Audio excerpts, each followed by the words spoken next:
អារនសុស្ដីពុកម៉ែបងប្អូនទាំងអស់គ្នាស្វាគមន៍សាជាថ្មីមកជួបយាយយើងនៅព្រឹកនេះដែរយាយយើងមានតម្រុយថ្មីសម្រាប់ពុកម៉ែបងប្អូនទស្សនានឹងមើលកំសាន្តលេងសម្រាប់ថ្ងៃទី29ខែ5 2026តម្រុយរបស់យាយគឺមានប៉ុណ្ណឹងហើយយាយក៏មានសុបិននិយាយជូនពុកម៉ែបងប្អូនស្ដាប់កំសាន្តដូចគ្នាតាមមុននឹងនិយាយសុបិនយាយក៏សូមពឹងពុកម៉ែបងប្អូនដែលចូលរួមទស្សនាទាំងអស់គ្នានេះកុំភ្លេចជួយចុចពាក្យ like ជា subscribe ឬក៏ដល់ channel ថ្មីយាយម្នាក់មួយផងបងណាដើម្បីទទួលបានវីដេអូក្រោយៗតែចាំពុកម៉ែបងប្អូនចូលមកស្ដាប់សុបិនយាយយំមិញនេះយាយសុបិនឃើញមនុស្សស្រីពីរនាក់កូនទូចប្រហែលអាយុ 2-3 ឆ្នាំហើយម្ដាយហ្នឹងអោបសិតតែកូនឆ្កែបារាំងកូនឆ្កែអត់រោមកបងអូនអោបសិតតែកូនឆ្កែ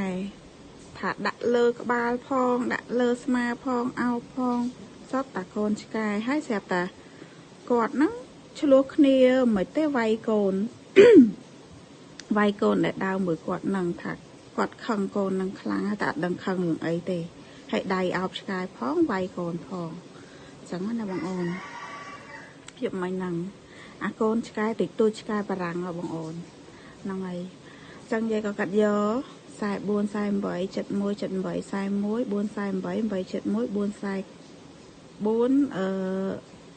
8 កត់អី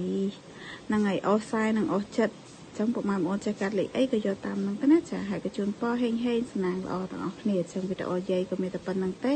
ជួបគ្នានៅវីដេអូក្រោយបាយ